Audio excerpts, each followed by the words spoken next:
Здравейте, скъпи приятели на кулинарния канал Ями Ями. Отново сме заедно в моята кухня и отново ще сготвим нещо вкусно. Този път, както виждате, месо и подправки.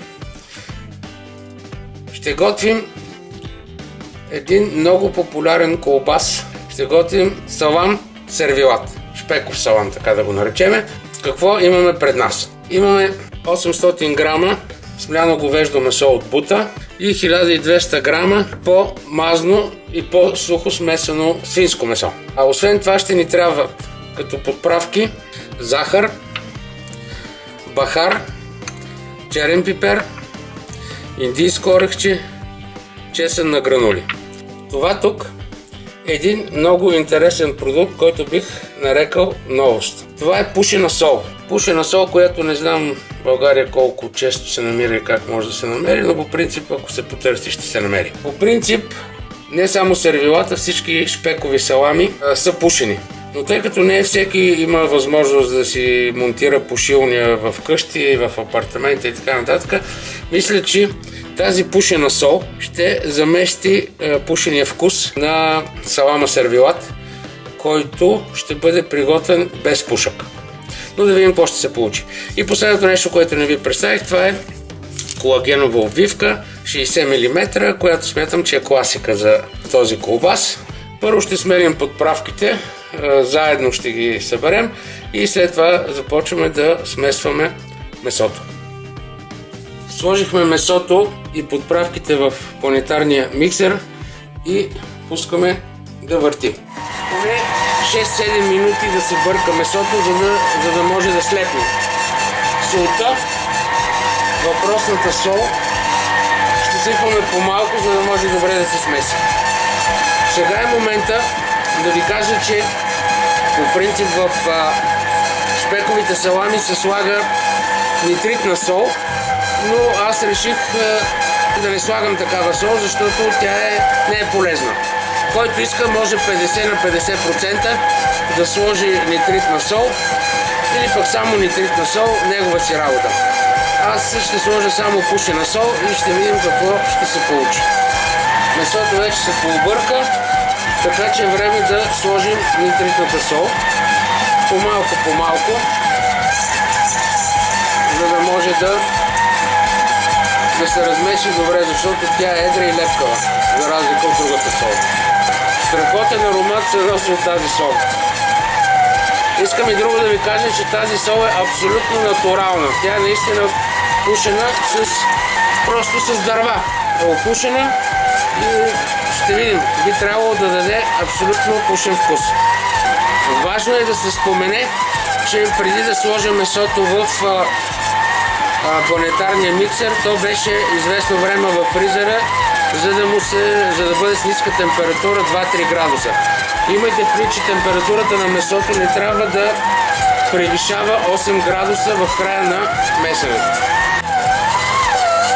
Вече 7-8 минути месихме месото, мисля, че беше помесено и може да изключим машината.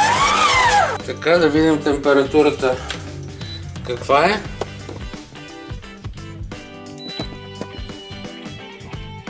Градуса. Идеално. Температурата е достатъчно ниска, да не се омазни каймата и сланинките да си останат отделно. Сега ще съберем месото в една купа и ще го оставим за поне 24 часа да се овкуси, да се осоли, след което ще го напълним в обвивките. Здравейте отново, скъпи приятели! Изминаха повече от 24 часа. Каймата за нашия сервилат вече е престояла достатъчно, овкусена. Напълнили сме я в машинката за пълнене. Надянали сме колагеновата обвивка, завързана от едната страна и може да пълним. Хубаво е бавничко да се пълни, колкото се може по-стегнато. Да не остават празни пространства. Колагеновите обвивки са здрави, няма опасност да се спукат, така че действайте смело. Ето, скъпи приятели, нашите салами вече са напълнени. Вижте колко излезаха, трябва да са доста така твърдички.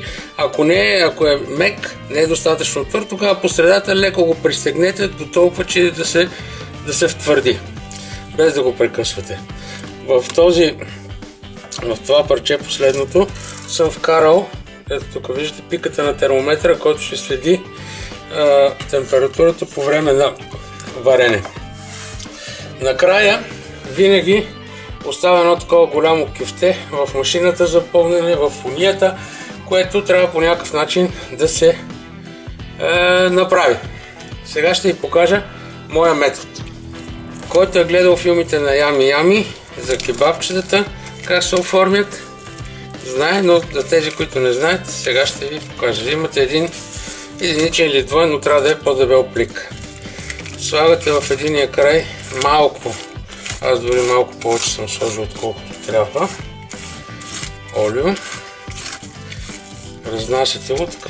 След което взимате кюфтето и прегръщате плика и започвате с пръсти да избутвате, докато се получи някаква форма, т.е. кръгла форма с дебелина, която желаете. Ето както в случая. Така, значи оформихме. Направи го толкова дебело, така че да може да си отива да бъде дебело, както останалите батони, както ги наричат руснаците, в печката, къде ще влезе. Така, това е едната страна от плика за печене. Завиваме внимателно.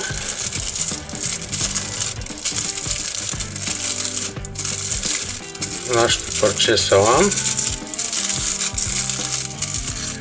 в плика, няколко ката. Ето вижте как го оформихме. Сега остава да го завършим настрани. Така, завързахме от едната страна. Така лекичко го стягаме. Сега ще го завършим от другата страна.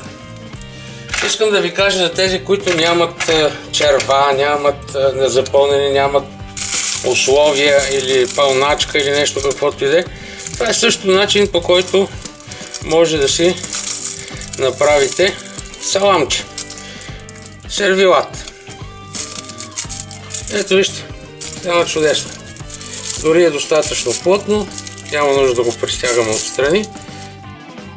Започваме термичната обработка във фурната ще ги печем, няма да ги печем, ще ги готвим. Като нагласяваме формата на 60 градуса и на вентилатор. Това е така нареченото сушене. По-нататък ще повишим температурата и ще видите какво ще правим там. Нашия сервилат продължава да се суши, мисля вече, че е достатъчно сух. Дигаме температурата на 80 градуса, докато вътре в самия батон температурата стигне 58-60 градуса. Вече сме на втория етап на термичната обработка. На 85 градуса сложихме да работи фурната и така ще работи, докато в центъра на нашите батони на месото температурата не достигне 58 градуса. Искам да ви покажа термометрите, с които работя. Това е по-голямото устройство, е контролен за температура и за влажност. Отзад е само термометър, които следят температурата в фурната и температурата в самите батони. Когато температурата превиши или достигне определените граници, които съм задал, дава сигнал, аларма, след което аз коригирам или изключвам.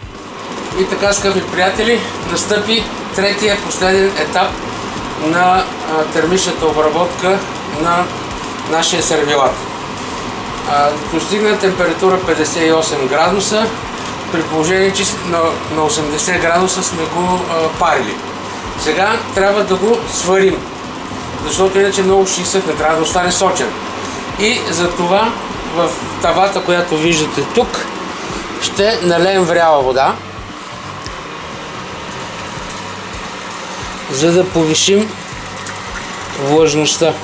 До сега влажността в печката беше 15%. Сега ще видим какво ще покаже уреда. Това се прави с цел постепенно да се загряват батоните, за да не, нашата цел е да не се разваля връзката между месото, между мазнината и желатина. Просто да си стане истински салам, а не да се изпусне мазнина или желатин или нещо друго. Така, затваряме, оставяме на 80 градуса,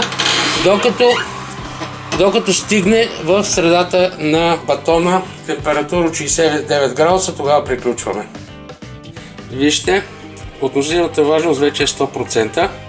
Това значи ние вече ги варим. Температурата се покачва, защото беше отворена дълго време вратата. Сега ще достигне работна температура. Продължаваме нататък. Ето, скъпи приятели, нашия готов салам сервилат. Вече достигна температура 69 градуса, което означава, че вече е изпарен.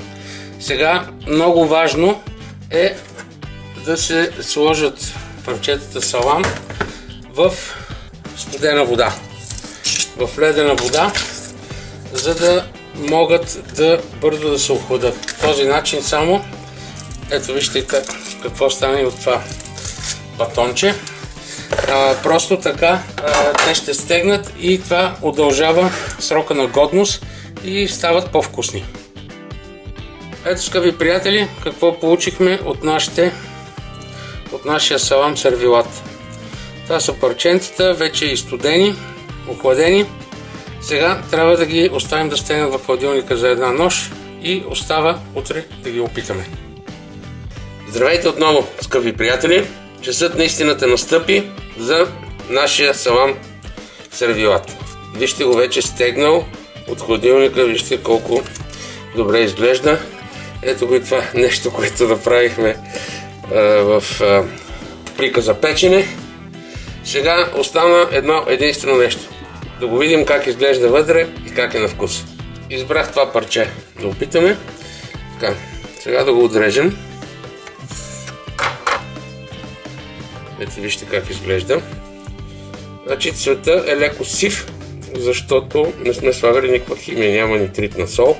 Когато се слага нитритна сол, тогава вътре е червен. Има слонинки, има месца. Сега да го видим, да нарежем няколко парченца и да го видим как е на вкус.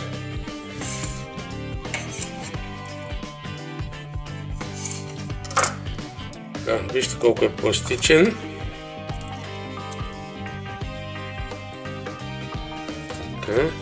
Махна обвивката и сега е време вече да го опитаме.